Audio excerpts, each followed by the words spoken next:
Go ahead and call the meeting to order. It's 6 o'clock, and there's such a large crowd here, we need to get this thing under control. We're going to start with our pledge and then prayer. Mr. Patton, please.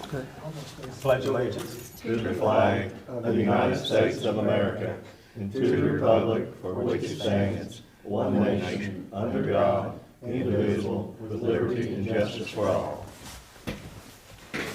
Our Holy Father, we come before your throne this evening, humbling ourselves in the best manner we know how, asking you to look down upon us with your tender mercy and to bless us as we enter into this meeting, that we will discuss the affairs of this city with compassion and understanding, making decisions that best for our community and for the future of our community.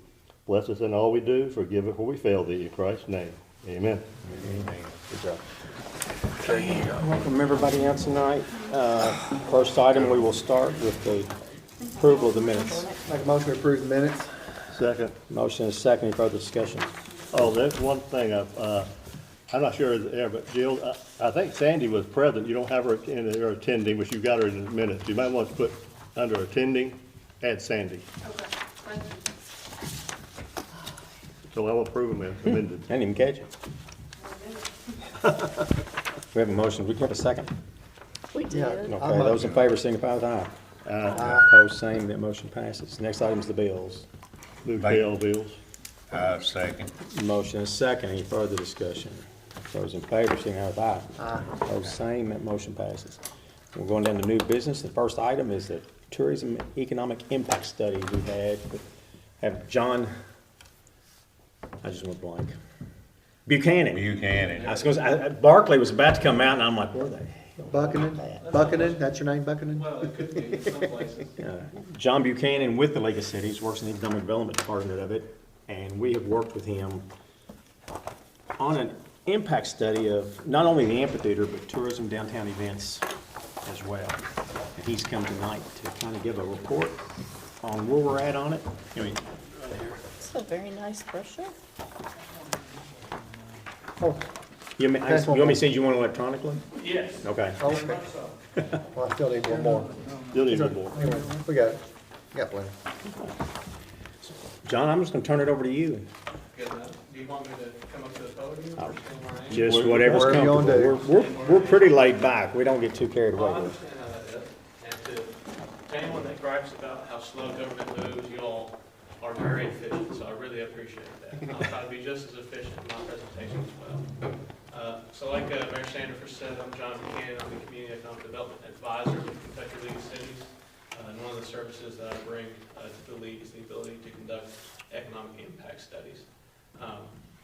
What these studies help us look at is these larger, citywide, community-wide projects or events that are very hard to understand what their true economic impact is within the community.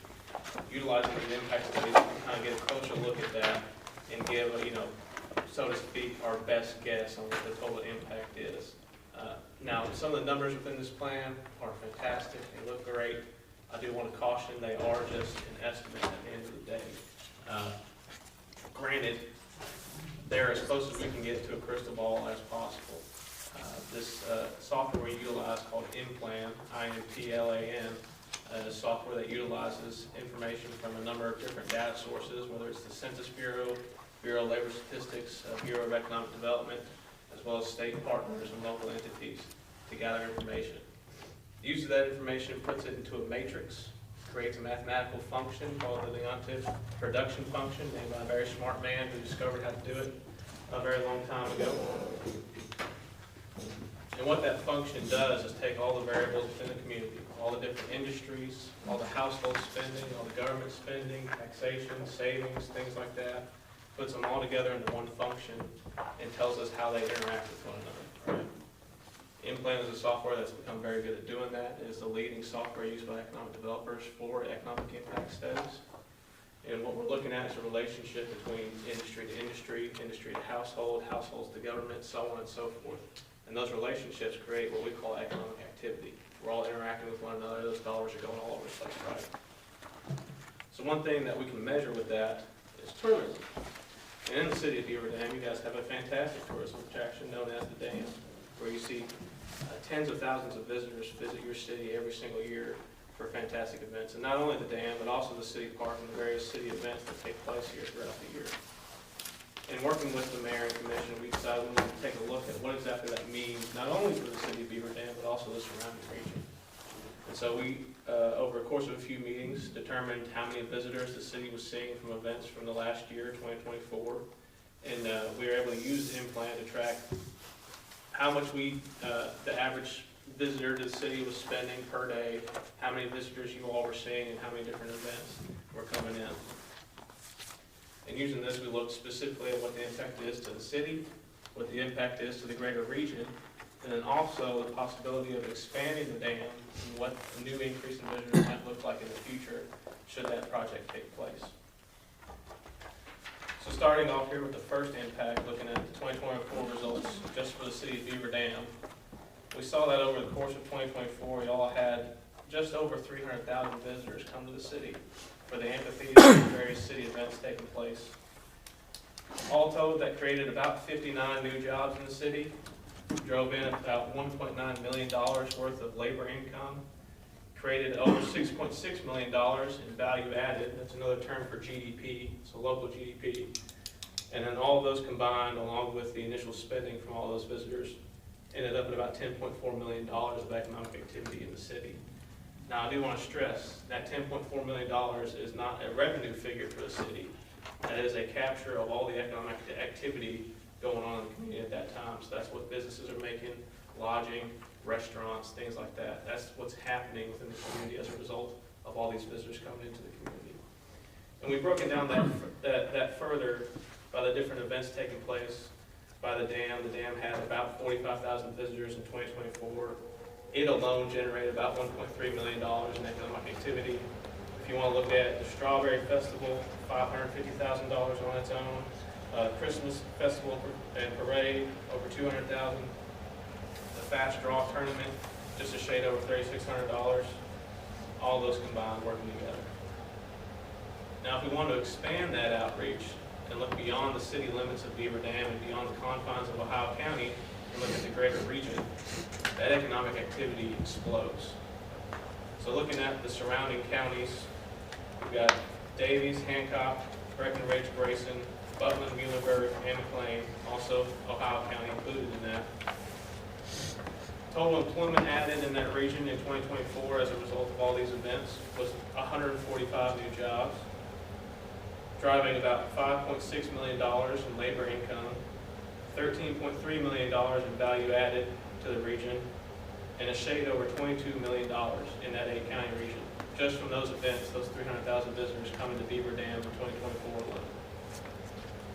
We've broken down that even further into each county. And if you'll take note, for Ohio County, there is a direct impact, as in there is direct flow and change into Ohio County from all of those visitors. But because they're visiting Ohio County and not the surrounding counties, those surrounding counties do not have a direct impact. But looking specifically at just Ohio County, if you'll remember, the number for the city was about $10 million in overall economic activity. For the county, it goes up to over $15 million. Some of the other counties involved that had some impressive numbers, Butler County had 840,000. Davies County was the next highest economic activity producer with $4.8 million. Grayson County had just a shade under 840,000. And Muhlenberg County had a shade under $500,000 in economic activity generated from visitors coming to the city of Beaver Dam just in 2024 alone. That regional impact is impressive, and it's what the dams, the city park, and all the events taking place here have, the impact they have on the greater region around all of you, right? So then the last thing we want to take a look at is if the city decided to go along and have an expansion at the dam, increase the capacity to have larger crowds, bigger venue space. It was estimated that we would see about 22,500 new visitors into the city each year as a result of that expansion. And then there'd also be an impact from the construction of new venue space. I believe it was about a $500,000 project. As a result of that, we would expect to see another 16 new jobs, another $674,000 in labor income, another $1.3 million added to the local GDP, and overall economic activity of $2.4 million. And once again, we've decided to break that down on a county-by-county basis, looking at what the impact of just an expansion at the dam would be. Now, this is not looking at that extra 22,500 on top of the 300,000 visitors. This is just that extra 22,500 and that construction cost that we would incur impacting the communities. You see Ohio County has 1.8 million. We see Butler County 82,000, Davis County 430,500, Muhlenberg County 43,921. That's just the construction cost. That's just the new visitors coming to Beaver Dam to Ohio County. You can add those numbers on top of what's already being generated from those 2024 numbers. So that would be another 2.5 million on top of the 22.5 million that's already been generated, right? And we would expect to see that growth come either in 2026 or in 2027, right? And that's really all that we're looking at with this study. What has the impact been, and what can we expect to add on top of that should we expand at the end of the year? I have one quick question, and I've not noticed this before tonight, looking at it. How do you determine like the breakdowns by county? Because one of them surprised me that Grayson County was higher than Muhlenberg County. So the way in-plan works is a multi-regional input-output analysis. So I talked about that matrix where it looks at industry, the households, the government. It does that across county borders. So they have all the data from all those federal sources to understand how industries in Ohio County interact with those in Davies, interact with those in Butler, interact with those various households. That matrix creates that function I was talking about that leads to a multiplier effect. And that multiplier effect says, for every $1 increase in activity in this industry, it leads to so much higher an increase in this other industry. So that's how those numbers are generated. And it uses a lot of averages across communities and across the regions too in order to kind of simplify the information, because we can never truly know for certain what's going on, but we know pretty well what's going on.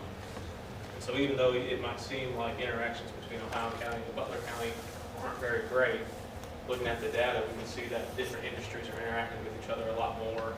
People are going to different places like restaurants and retail and lodging in those areas a lot more than what it may seem. So that's kind of how we get to those larger numbers in those areas. Okay.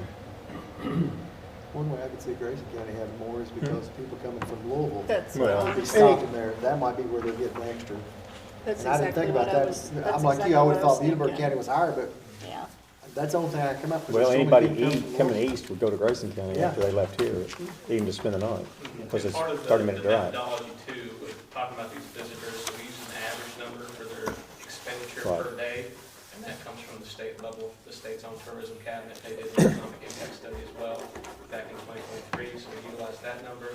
That number comes from in-state visitors, so we're not looking at out-of-state visitors with that figure. And so that very well could be an instance where people are coming from a city in Kentucky and traveling through the different places in the region.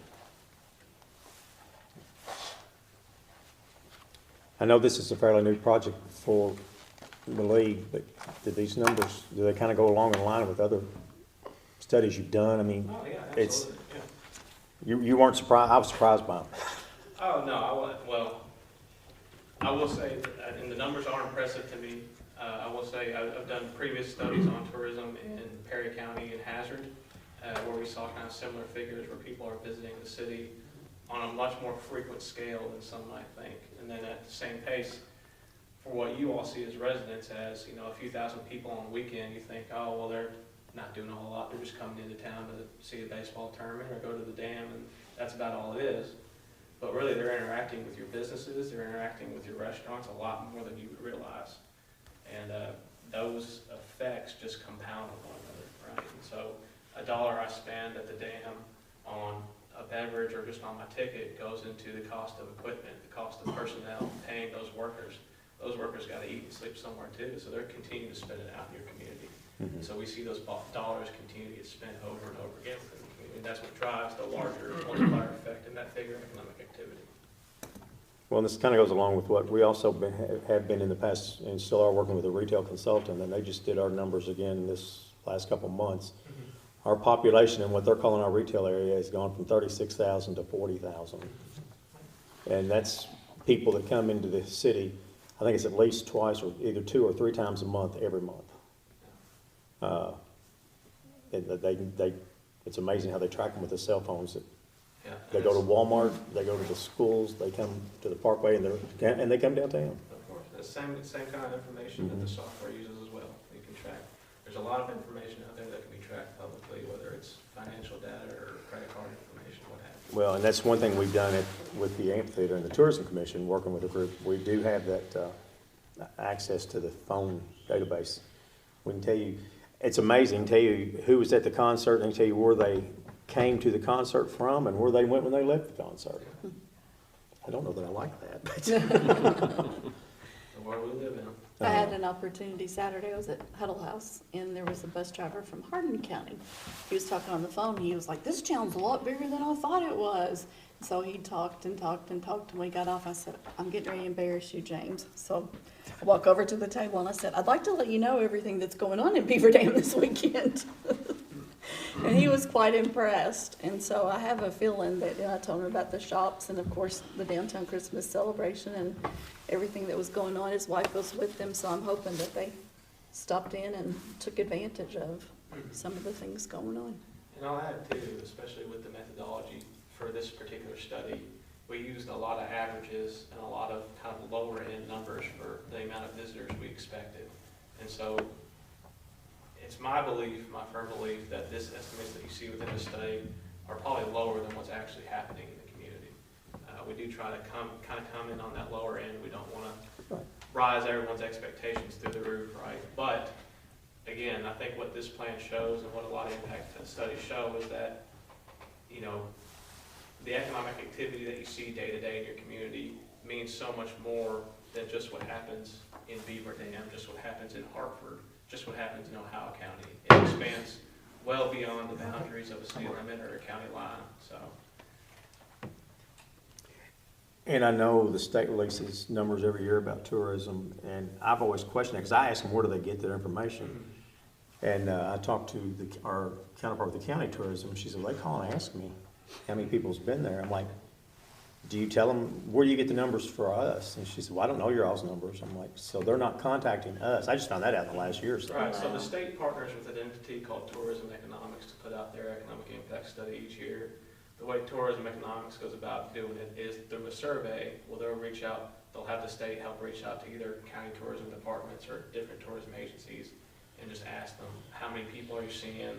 How many dollars are flowing to your hotels and your restaurants? Using a lot of averages. And so they get a little bit more granular with the data than what we did, but with the resources available to a small community, this impact is about as close as we're going to get. And to really try to find the exact number is well beyond the reaches of a state agency or even some federal agencies to achieve. So it's amazing what the algorithms that are out there, what the data that they're pulling off of each of us every day. Well, and we're pulling it off of them too. 'Cause, Yeah. like I say, we were able to tell you how many people had been in the park in a year's time based off, well, and actually our number's probably low because that's based off cell phones. If anybody doesn't have a cell phone, it's there, or a kid. You have any questions? I can answer anything else? Like I said, I asked John to really make sure and stress that, because I didn't know who would be here, that like this 10 million, it's not like we have $10 million in income, this year sitting in the bank. A lot of people tend to think that, but this is the overall impact it's had. Like you say, with people that get paid, whether they're working at the amphitheater, but they spend money here for groceries and restaurants, and that means there's waiters and waitresses and waitstaff and cashiers that are working, and then they turn around and spend money. It all just keeps rolling up.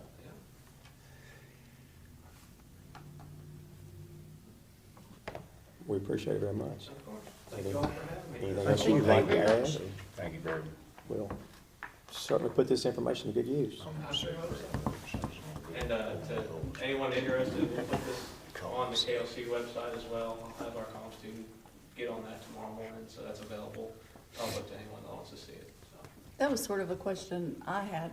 Will the other counties be aware of the impact No, I'll leave that that up Beaver to Dam? you all to be We're gonna your do a own, press release. your own Okay. marketing, your own best marketing team, but it will be publicly available on the KLC website. Because I think they might be surprised too, at how Beaver Dam has impacted Well, if it them. goes on the KLC website, they'll be available to them. Yeah. So, And if they can't find it, if they're really interested in the possibilities of impact studies, please have them reach out to KLC. I'm more than happy to work with the surrounding region. So how does 25 compare to So, the year? all right. Thank you so very much. We appreciate it. Probably not as good, but close. Hope I you're hate staying it. in Beaver Dam tonight.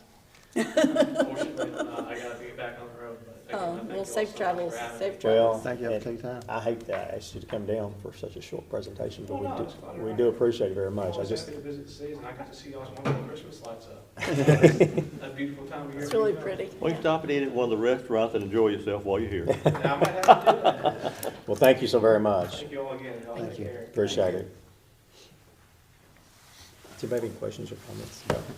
All right, save it for future reference. Well, we'll put together a press release. We're gonna get the information out there to everybody. I've already sent it to our state representative, state senator. Just to let them know what's going on and what we're doing for other communities besides ours. You sent it to the county judge executive and the mayor of Hartford. I haven't yet. Well, like I said, I wasn't gonna send it, other than those two, I wasn't gonna send anybody till after he made his Right. presentation tonight. But, we are gonna put together, I think, get somebody to help us put together a press release to send out. So you may be getting phone calls from media. All right, next item is new hire. Yes, we hired Dina Renfro as assistant treasurer. Just need to get that approved. We're paying her $23 an hour with no 90-day raise. Make a motion that we approve the hiring of Dina Renfro. Second. We have a motion and a second. Any further discussion? Those in favor, signify by aye. Aye. Opposed, same. That motion passes. Yeah, and she told me that she has still have one day a week she has to be at Walmart. What day a week is she So at? until her, Jill probably knows more about it than me, until she gets her insurance with us, she's working there like 8 hours a week or something. Yeah, maybe like 4 to 8 or. Oh, so it's not an 8-hour day, it's a few Yeah, hours every day? just to keep her Okay, I got you. insurance. She I had- wonder how the schedule is gonna work. Well, if I understood, she had enough comp time built up, I think so. but I think she has to physically, in order to use some of the comp time for the insurance, she has to be there, so. Okay, so it can be broken down in Yeah. small increments, okay, I just wondered. Good. Okay, next item I'm gonna bring up is amphitheater, and we talked about it earlier, expansion. And we'll start out first with the amphitheater portion of it.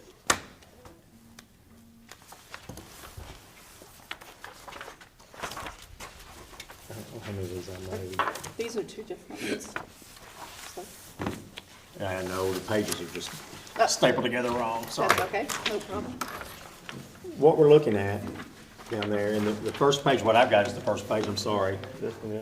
shows the existing dressing rooms, or two of the existing dressing rooms, restrooms at the amphitheater, the two restrooms that are built into the back end of it. And what they're gonna do is demo all that out and turn that into two more dressing rooms. Show me your which- page, Paul. This one? Yes, I'm Okay. sorry, which will be the floor, you see the floor plan there. And if you go back two more pages, you will see the more expanded floor plan of the dressing rooms and some pictures to kind of go with it. It'll be 2 levels, and because they're gonna use the doors that are going to the restrooms now, will be another ingress and egress to the dressing room. Trying to upgrade a little bit, so when artists, they can back their bus right up to it and have any easy access right directly to the dressing room without having to go around the hallway with all the crowd. So demoing and getting 2 restrooms and changing that over to 2 additional dressing rooms, which will bring us to a total of 4. And then my second page shows my second page, like so, shows the existing warehouse building we had, we just built a year or so ago. And they're gonna take about between 2/3 and 3/4 of it and turn that into restroom facilities for both men and women's, and then a family restroom. You see that floor plan there, and now we're almost doubling the number of toilets and urinals available compared to what we've got now, which is a And good will all of thing. this be handicap accessible too? Yes, Maybe this one. well, they'll have their handicap accessible ones in there, you see Oh, this is the larger yeah, ones. this is the new one. That's what it's gonna look like. Yes, yes, yes, yes. And Also plan to build that, since that building is so tall, we're gonna put a ceiling in that one and have loft space for storage above it. Okay. And then the back page kind of gives you an idea of the new dock, where we're expanding the dock. You can see on there where it says existing and then the new concrete by the AC units. And new concrete will be the same levels of dock and roll around. Where the ramp is at right now will be done away with, and that'll all be level with the dock going out onto the stage. So we won't have to go inside the back of the stage to get in. And then where the steps we're at now is gonna be changed over to a ramp, so we still have ramp access to the stage. I don't think One we that have looks that one, like Paul. this. Yeah, we don't have that one. I think it's the one This we is got it? open, yeah. Oh, I see it now, I'm sorry. I was looking I at the got, wrong one. gonna fire my I person think to work. they printed it out for somebody Travis's age to read, is what I think. Well, normally it would be on big sheets of paper, but Yeah. I don't have that capability. Oh, Well, I've got okay, I didn't read contacts. those. I see it now. One for up close and one for distance. That's it. I was looking at the dressing room. You asked the wrong HVAC question. ceilings, Don't quit asking. Thank you. See, I'm still, Yeah. This is the Yeah. one, Start this is building, don't where even have to do it. the shank or dock is. So does anybody have any questions? Of course, there'll be a lot of fence work done, and our guys have already done a lot of work with cleaning out underbrush and the woods and putting in gravel for additional parking, backstage parking. We have the capability with the seating capacity and the dollar wise to handle a lot more artists than what we had backstage space for. And that's why we're looking at going this route, to add those additional dressing rooms and parking and dock space to be able to bring in some of those larger artists that, like I said, we can afford them, it's just having the space to bring them in. And when I got to talking with Kyle, of course, we approved that some time ago, Hawkins Avenue, to do the design work on that. He had worked on some stuff for the city hall, and his recommendation was to maybe put the city hall renovations as an alternate to a bid for the amphitheater, just because it'll make it, number one, it'll make it a little bit larger project, and maybe a little more enticing to additional contractors to bid on it. Your first page here is kind of a floor plan of what they're proposing for. This would be everything where the ladies are at now, and Travis's office and everything. And then the other two pages kind of show an artist rendering of what they expect it to look like from when you walk in the front door, and then when you're sitting at the desk looking back at the reception area. It's very nice.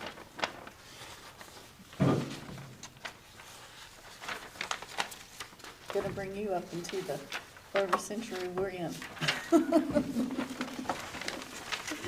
Futuristic almost. They're moving, they're taking out a So- couple of things. The first thing I need would be a motion to approve adding the city hall renovations as an alternate to the amphitheater bid. Makes that motion? Seconded. We have a motion and a second. Is there any further discussion? How about cost add-on? What's the add-on? Well, that's what we don't know for sure. He said it could be 200,000, could be $500,000. But by being an alternate, we don't have to accept it. Okay. And it doesn't affect the amphitheater bid. If the amphitheater bid comes in at X amount of dollars, and their base bid will be that, this work will be alternate and add on. Okay. And that's why I said, we've got the design work done for it, because we know it's something that's we're gonna have to do someday.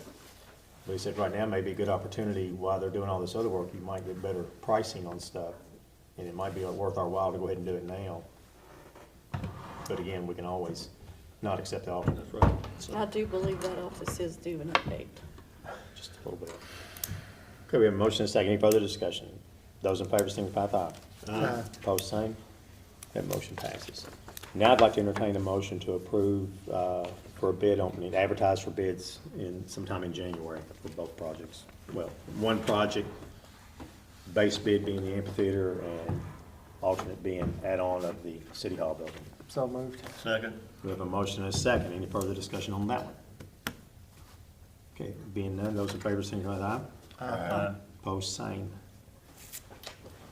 That motion passes. A couple more things I've got, and then I'll come to y'all. I'd like to ask the commission's permission to have the Beaver Dam City Beaver Dam Water and Sewer joined the Kentucky League of Cities, their new utility program they have. They've had a utilities program on the state level for several years, and last year it went defunct, and there were several of the people involved in the organization that asked the league if they would kind of take it over. The way our bylaws are written, it can't be necessarily a part of the League of Cities, it can be a partner with the League of Cities, but it is something geared to cities or utility organizations. Some of them have utility boards and the whole 9 yards, some of them run through the city. But they work with the legislative advocacy for utilities, have a lot of services they act, they have dedicated staff contacts, they do a lot of specialized training. They can do training where you get your hours for water and wastewater, among other things. Safety and loss control, a lot of updates, and a lot of one-on-one, I think every third Wednesday, I think it's a Wednesday of the month, they have a Zoom meeting with all the utilities just to get together, just to talk about what's going on in your area, what's going on in my area, and, you know, trying to not reinvent the wheel on a lot of stuff, and a lot of virtual training. The cost of the city would be, it's based on your utility hookups, which would be our water and sewer. The cost of the city would be $780 a year. Man, That's all. it's cheap enough. I would like to at least try for the first year. I talked to Travis about it for the first year, just to see, you know, after a year, if we don't think it's beneficial, we don't have to stay with it, but I think it's pretty important. So you just need a motion that we join in with the Yes. Kentucky League of Cities Utilities Program? I make that Correct. motion. Second. We have a motion and a second. Any further discussion? Those in favor signify with aye. Aye. Opposed, same? When you Yeah. said 780, I thought you were gonna say 1,000 on the No. end of it. You know me better than that. Technically, I think it's $780.25, Yeah, that's, but anyway. wow. I did want to mention one other thing, doesn't really take any action, and I did touch on a little while ago on the retail consultant. They are working with us.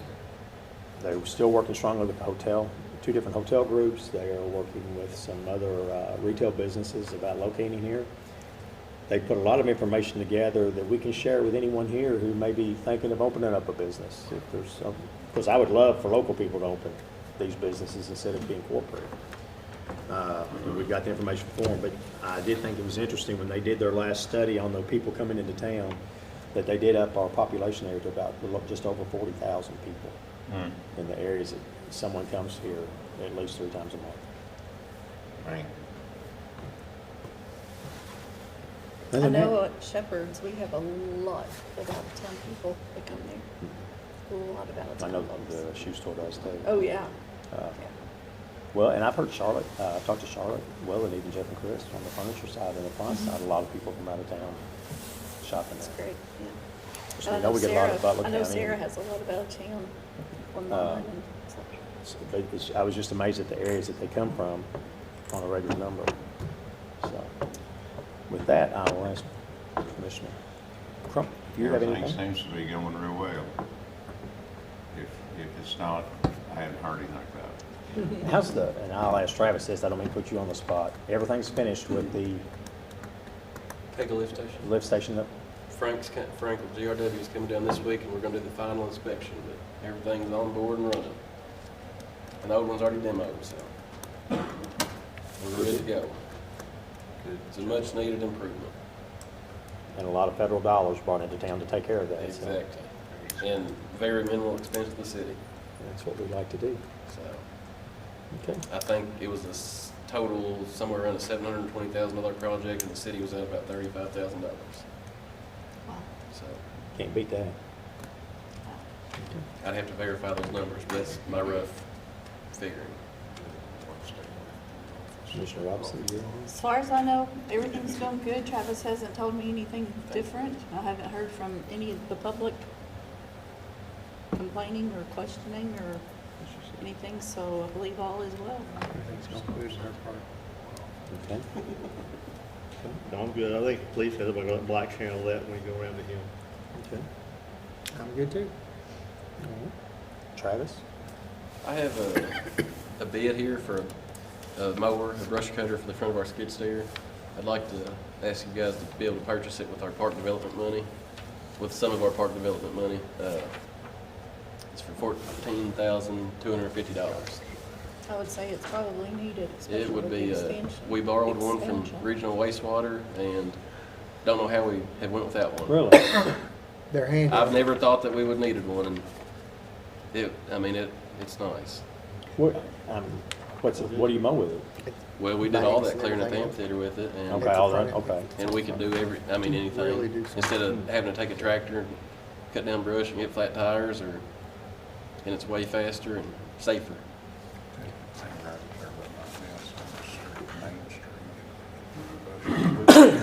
It would cut them down.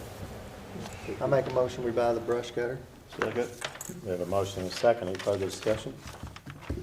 Those in favor, signify by aye. Opposed, same. That motion passes.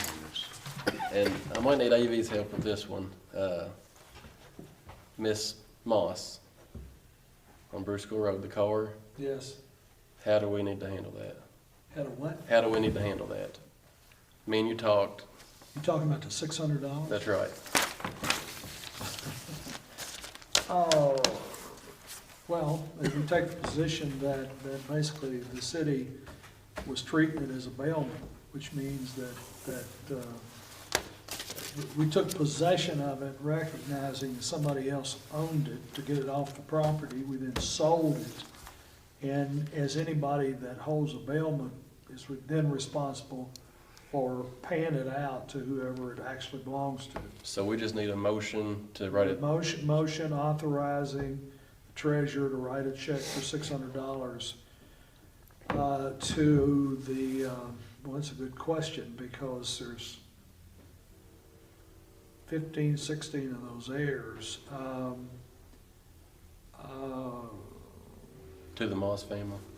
To the Moss family is probably the best way to do it. Okay.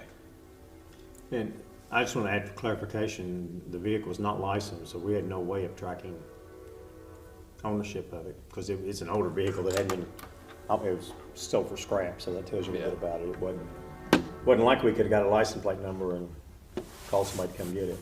No, but I mean, at some point, it's sitting on city property. Right. And the city was instructed that it was belonged to one or several of the Moss family. The one that's actually been in charge, I think you would agree, really has been very nice and very easy to deal with. And she's already given it, or she was going to give it, to one of the nieces. But the city, after some period of time, and they didn't move it, rightfully chose to take possession of it. You had to get it off of it up there. And then really, it is in the nature of a bailment at that point, to where you take possession of it, and if you sell it, it's your responsibility, if you know, to pay it to whoever is supposed to receive the money. And Miss Essie's the one that's represented the entire Moss family. And by the way, I'm filing a motion to come off a hearing on the 18th, authorizing the clerk to disperse the money to that litany in the family. Technically, one of them should have hired somebody to do it, but it was never going to get done. And Miss Moss is, I don't know, she's not 80, but she's close. And she's been over here to see y'all.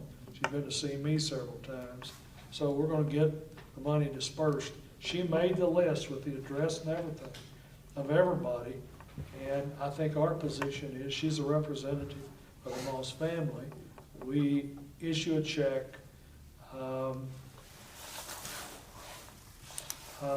probably made payable to Essie Moss.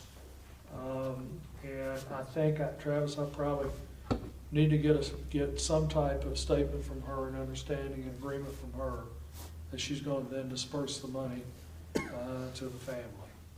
But the money's acceptable. She told me that if the city would do that would clear everything up as far as they were concerned.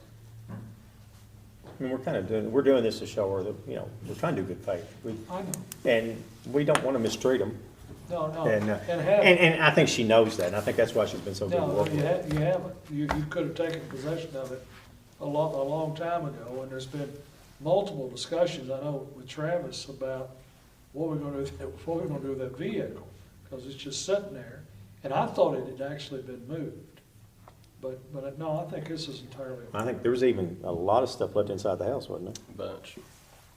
I will, with y'all's permission, because I'm gonna be over there on the 18th, I'll advise Judge Coleman that there was a vehicle sitting on it, that the city took possession of the vehicle and ultimately sold it. And that the $600 is being, has been turned over and paid to the Moss family. That's not come up in the litigation at all, and wouldn't, but it is an explanation as to what happened. But I think as long as the check is made to one individual, because if it's just made to the Moss family, I don't think any bank would No, accept you have that. to, you have to do it Yeah. to one. Is that in the form of a motion? So moved. Do you need it more detailed? I think, did you get what AV said while ago? The check to Essie? And- Okay. Do I have a second? Second. Motion and second. Any further discussion? Those in favor signify with aye. Aye. Opposed, same. Motion passes. That's all I got. Anything else? Okay, I do have one more thing. I talked to AV a little bit about the issue with the John Lawson property out in front of Tamerlane being industrial and doing a conditional use for a year, Right. but we would need that. I move to give John Lawson a conditional use for 1 year permit. Second. We have a motion and a second. Any further discussion? Those in favor signify with aye. Aye. Opposed, same. And that motion passes. And then the other issue we had that night, let's see, the gentleman's here. I did talk to legal counsel. I've talked to AV some, but we talked with KLC just because they were really specializing a lot with planning and zoning. Everyone I've talked to feels that our planning and zoning is written in those areas to require a stick built on permanent foundation.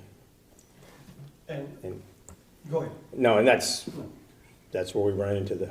So it's not a mobile home, it's a stick building, is what you're saying? uh, No, and I'm just Right, trying to yeah, get all yeah. the legality. Yeah, a house built on. So, yeah, Has 'cause to have that's what foundation. I had found out from the form that you gave me, and I was checking in on it.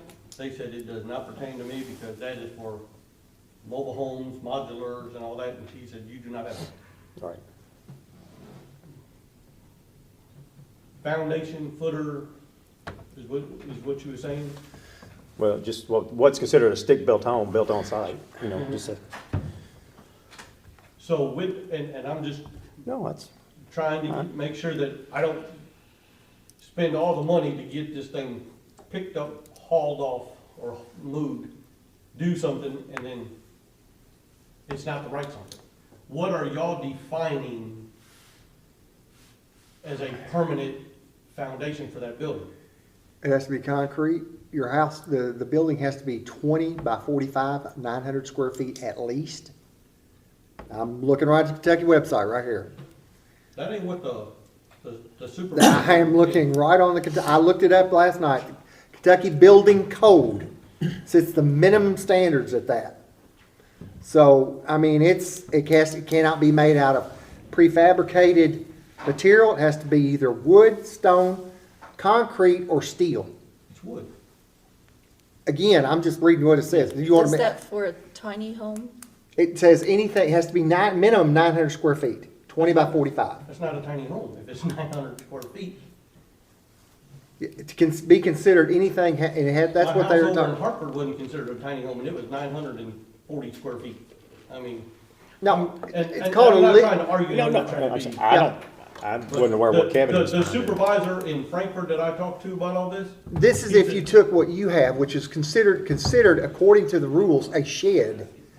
But you can make it into a permanent building. To do that, you have to follow these guidelines. That's what I'm trying to, it dictates how the land in specific areas has to be used and what you have to do to qualify to become that. That's on the Kentucky, what I just say? Kentucky, I just lost it. Darn it, I was talking Kentucky to Lee White, Building Code supervisor of the Kentucky of Building Division Codes. of Building Codes. Yeah. I was talking to the supervisor of Kentucky Building Codes. He said. That's what I'm basically reading this off of, He Kentucky said Building basically Codes. what you said. I told him the building was like 640 square feet or whatever. He said, that's fine. He said, but it needs to be put on some type of foundation. Well, but they told me they needed, because the way ours was written, it had to be stick built on site. Because I took pictures of it, they were concerned, you have one door.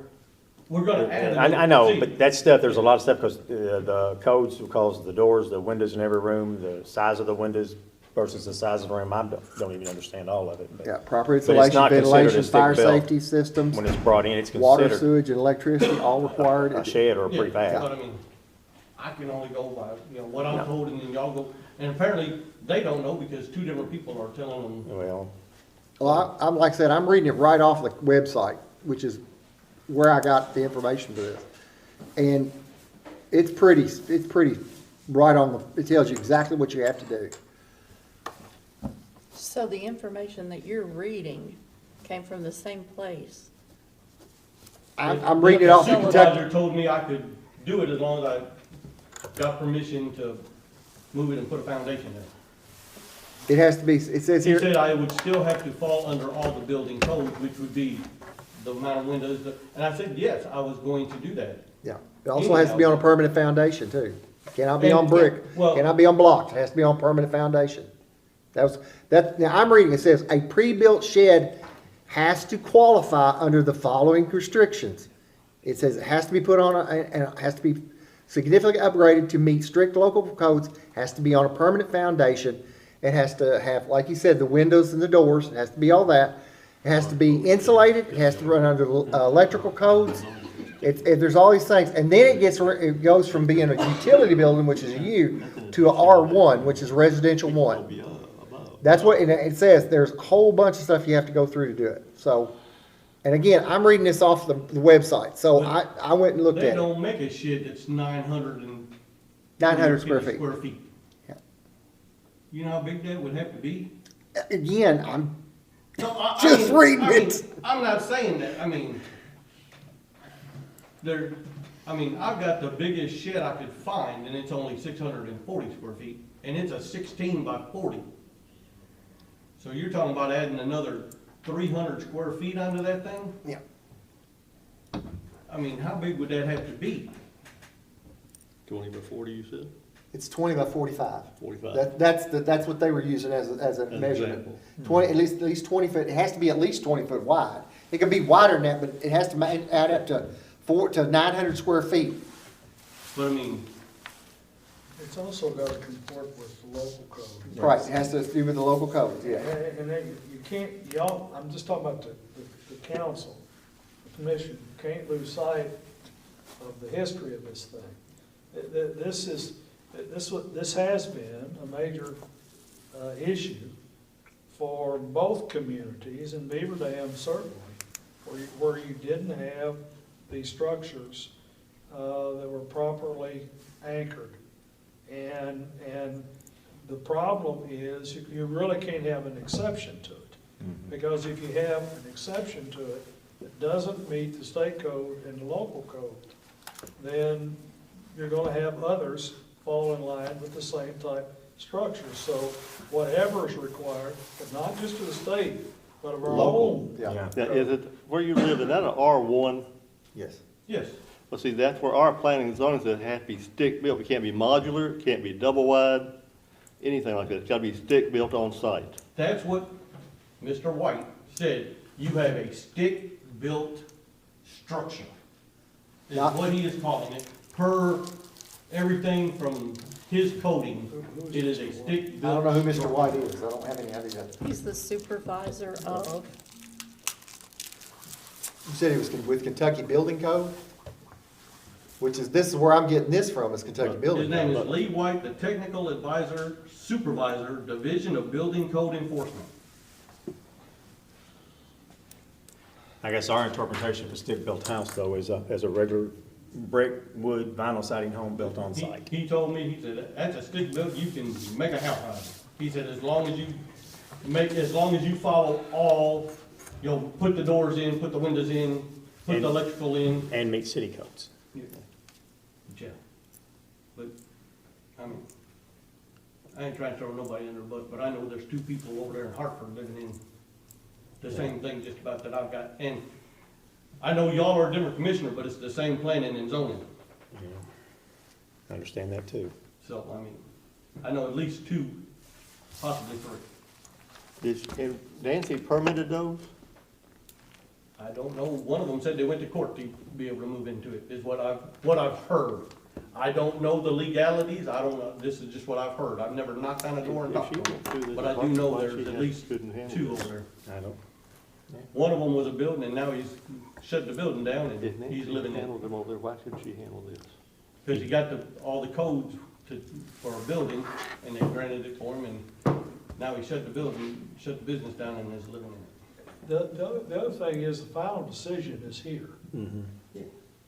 I mean, and with all due respect. Yes. Mr. White is not making the decision here.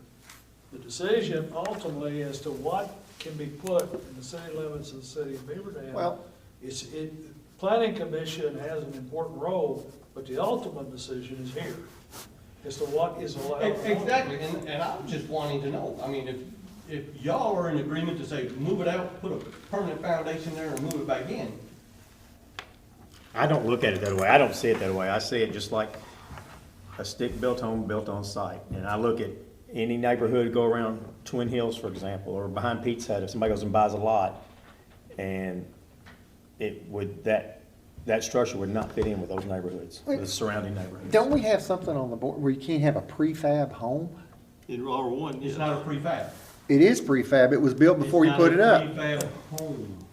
Again, it's not a That's- home. That's where it's a different period. interpretation, because if it's built somewhere else and brought in to us. It it's can't be put modular up. Modular homes can't be put up in the city limits anymore. No, We're past no, that. modular can. It's not a There's- modular. Oh, But again- modular could be, okay. There's some argument there, because it's, a modular is built off-site and brought in. A modular has to be built to code, has to be built to code standards, has to have plumbing and electrical already inspected before it's brought in, is the definition of a modular or a mobile home. And it does not, I mean, it's just. Because it doesn't have the plumbing or Well, wiring. where you're at, you Yeah. couldn't have a mobile home to begin with. That's out of the question, you know, like I said. It's not a mobile home. It's not a mobile home, exactly. It is considered a mobile home. It is not, it's not on a permanent foundation. It's considered a mobile home because it's got those runners on it. I'll cut them out. They would be happy I mean, with that. Then you're gonna have to somehow attach it to the concrete that underneath is it. what I'm trying to get to, Mr. Davis, is And again, I'm going by what I've read on the can I move KBC. it for a foundation and move it back?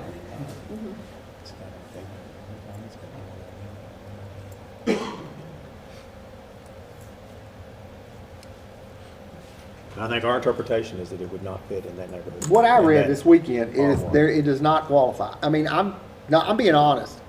I read from what you were talking about, this guy was a technical advisor for the same thing I'm reading. And I was reading everything out of that code comes from the KBC that I just read you. And it doesn't sound anything like what he told you. And I'm not trying to be mean, I'm not trying to keep you from doing something, because you know I love Zach to death. He's a great kid. I would love for him to have a place, but because of what it said in there, I can't honestly say we could have it. Because it specifically says, has to be 900 square foot, has to be on a permanent foundation. Well, beyond that, it's what our planning and zoning codes say, it doesn't fit. Until we get our planning and zoning in our, Or change. So in y'all- the ordinance. So, because that's an R1 district and it wouldn't so fit. y'all would rather me remove it and build something wonky, crack-headed that would fit the code? You wouldn't pass inspection. You can't build it wonky and crackheaded. As long as it passed the inspection, I can build it. If it passes inspection, we can't say anything. Exactly. Well, I mean, I could build it teeter-totter that it passed the inspection and make it, Well, you gotta get a permit and go through planning and zoning, we'd have to build There'd be a final inspection on it. final inspection on it, we'd have to see that. but then you're not passing it due to aesthetics, and there's nothing in code that Oh, would yes. restrict it from aesthetics. We have aesthetics under our code enforcement. Yeah. Now, that's part of planning and zoning. Well- Code enforcement is. It's kind of a separate But I animal. mean, Stands it's, alone, yeah. I don't know where this 940, the house. KBC, I read it right out of the book, right here. I didn't make anything up. But I I'm read it saying, right out of the these rules. apartments, them duplexes that's behind your house, I guarantee you they're not no 900. They're not considered a home, they're considered a duplex. There's the difference. No, but I'm just saying, per unit is not no They don't have- 940 They square don't feet. have to be. 900, not 940, 900. A duplex is not considered a home, so you're getting a completely different Or a thing. house, A a duplex, house. a house and Well, home. this that's is not considered a modular or a mobile, and that's what you're stuck on. You keep coming back to saying it's a mobile. It is a mobile home because it moves. It doesn't, you slid it in. You didn't build it on the concrete It- foundation. It's not a mobile home. It does not have a permanent, it does not have a metal frame, it does not have permanent axles, it does not have a data tag, it does not have plumbing and electrical, it does not have a tongue or any of that. And that's where it falls under the shed, which is a mobile thing. It moves. Shed is made to move. And again, to do a shed, you have to follow under them other rules that I read a while ago too, about the certain things you had to do to make it qualify. And like I said, I'm reading from the same thing your guy told you. He was advising. That was where I was reading from. So I looked it up this weekend. So you have his word. I've got it in black and white. And I don't mean to be rude, but I read it one way. He's telling you another way. I don't know which one we go with.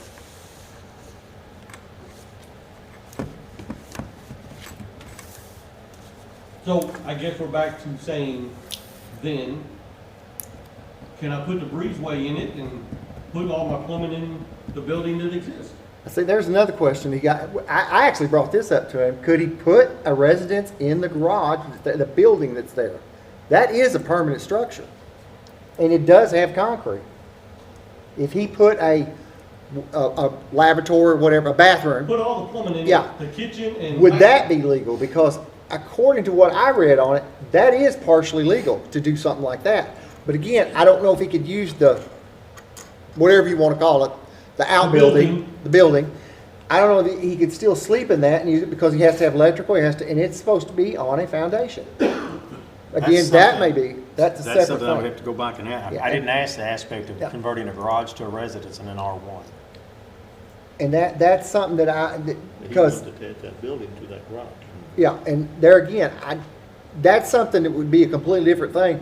But that might be more feasible to him to try something like that, find out for us to find out something about that than to do the other way. Is the garage detached from the house? Yes. That's the only thing I'm a lot of until I move this building. It's not really a garage, it's it's a building. It's a basically a barn. building. It's like a basically pole barn. It's 25 by 30 by, Yeah. I don't know how tall it is, 12-foot walls or something like that. It's basically a barn. And that's why I told him, I thought that might be more feasible for him to try and do than to do the outbuilding or whatever it's called. I'm making notes here. But that's when Mr. Crooms was talking about last time, everything had to be self-contained. You had thought. I was under the impression if it was a home, it would be self-contained, yes. But if you joined them with a breezeway, it would still, everything would be connected. Enclosed breezeway, enclosed on all sides, Mhm. like a hall. It'd basically be a hallway to get to the bathroom and the kitchen. That's a good question, I don't know. I will reach out and find out, but I have a feeling because of the R1. But I can't answer that right off the top of my head right here. And I did not get a chance to look But that we up, will- but I did mention We'll that. check into it.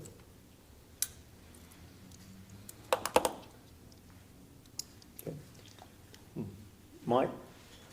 Yes, you have a sergeant position open, and I would like to promote within our officers, not go outside of the agency for the sergeant position, but promote Jennifer Bernard to sergeant with her rate of pay going to the sergeant pay starting on 12/14/2025. That'll be next Sunday. I make that motion that she be Second. moved. Definitely. We have a motion and a second. Any further discussion? Those in favor signify with aye. Aye. Opposed, same.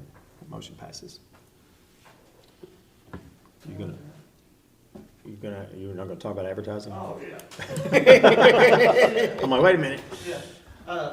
Also, we talked a little bit about going ahead and advertising for a non-certified officer now. Send them to the academy, and fill out one position. I think that'd be our best way to go right now. And getting somebody to come over. It's hard to get somebody to change from one agent to another when they've been there for a long while. People just don't want to change. But I want to send one to the academy, though. If we can get started on it right away, we can get them in probably till March in Madisonville. They'll start another class in March. So that's what I'd like to do. Is go ahead Move to and advertise for those position, non-certified officer. Second. We have a motion and a second. Any further discussion? Those in favor signify with aye. Aye. Opposed, same. Motion passes. Thank you. Please. Sir, you have something? Yes, sir. I come because I bought the property and rent the street in my neighborhood, and I received the letter that said they own like taxes and they paying something like $50,000.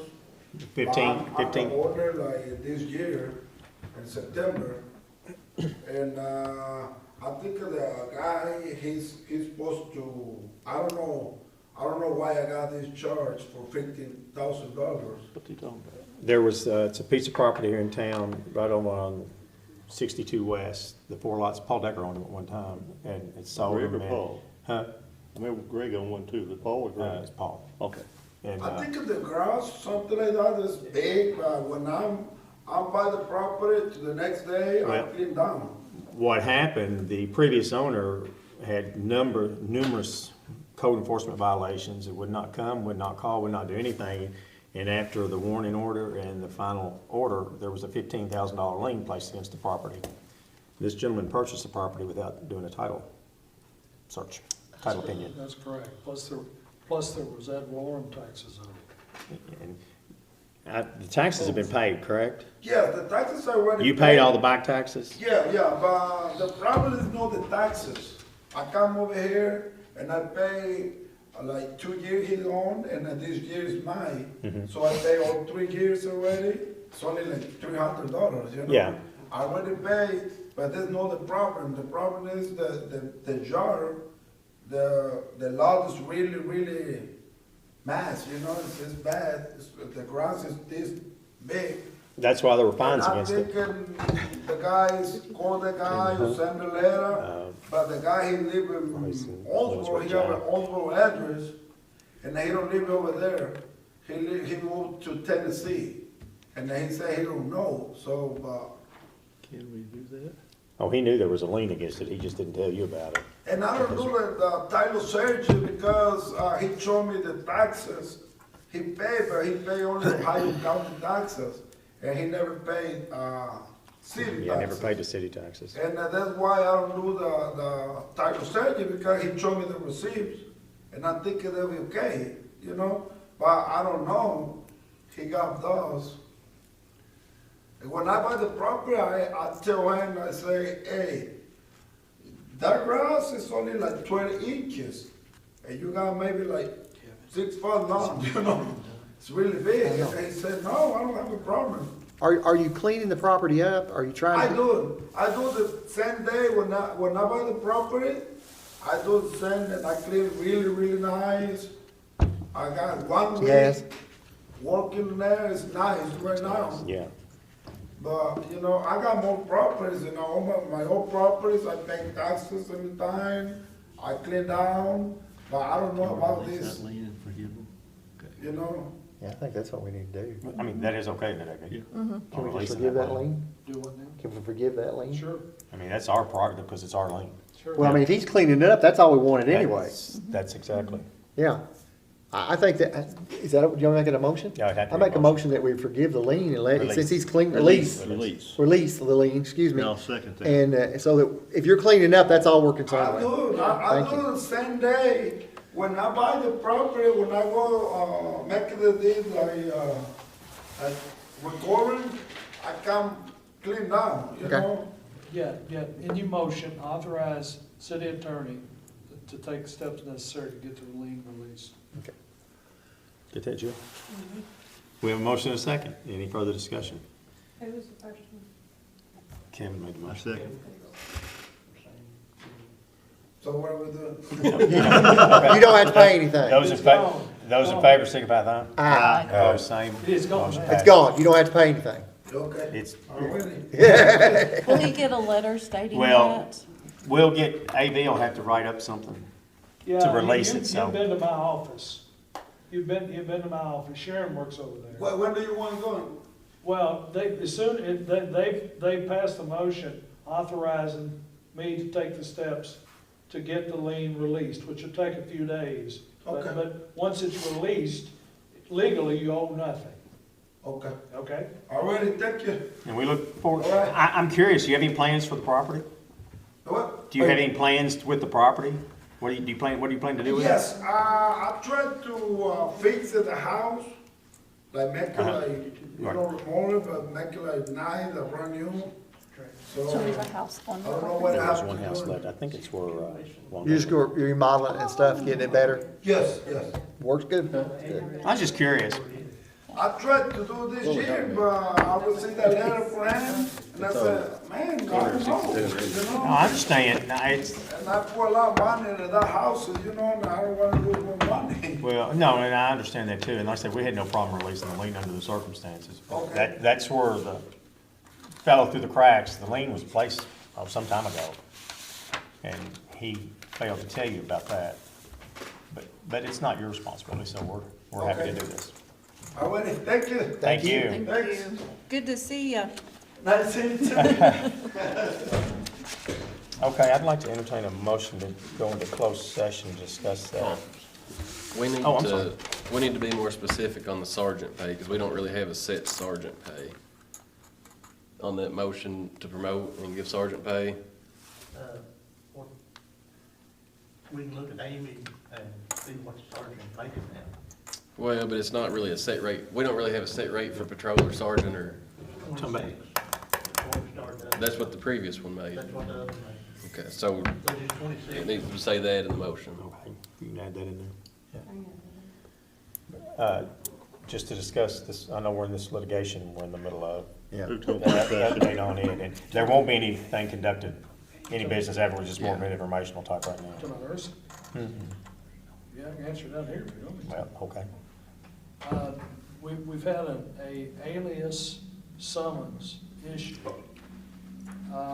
which is sent out by Frankfurt, basically, notifying him of the pendency of the action.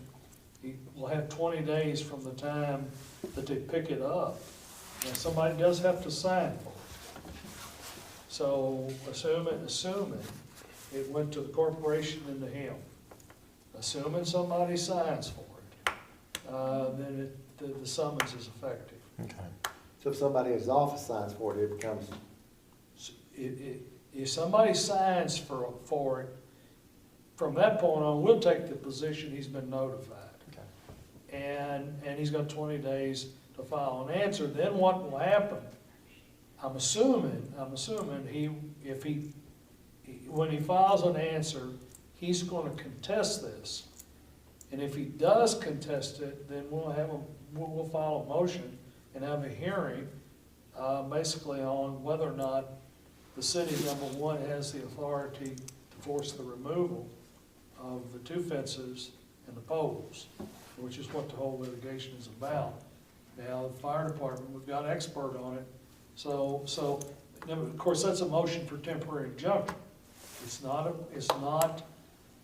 a ruling on a final, injunction which would authorize removal.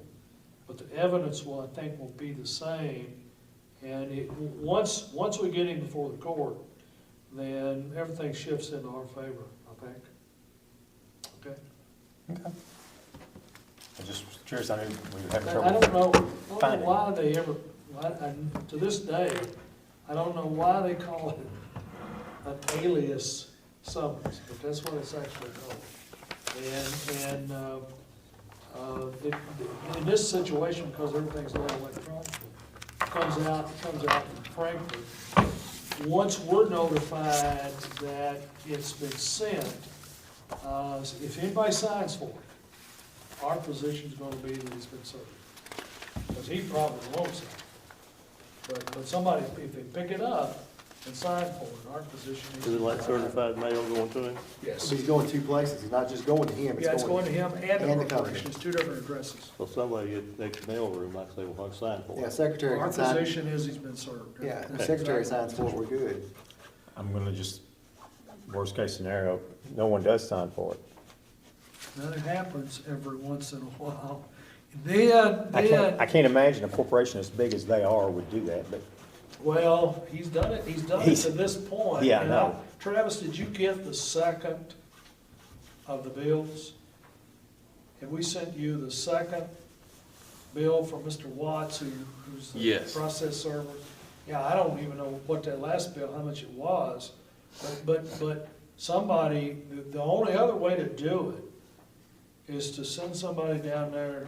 I would say, we got Christmas coming up, he's probably surely gonna come home for Christmas. And they just have to sit and wait until they find him, to see him, and they serve him, wherever they find him. But that's a costly yeah. expense. So let's see if this one plays out. Okay? All right. Does anyone have anything else to bring up? And it's my understanding you're gonna research Mm-hmm. for Rob Yeah. on the other building. Entertain a motion to adjourn? May, second.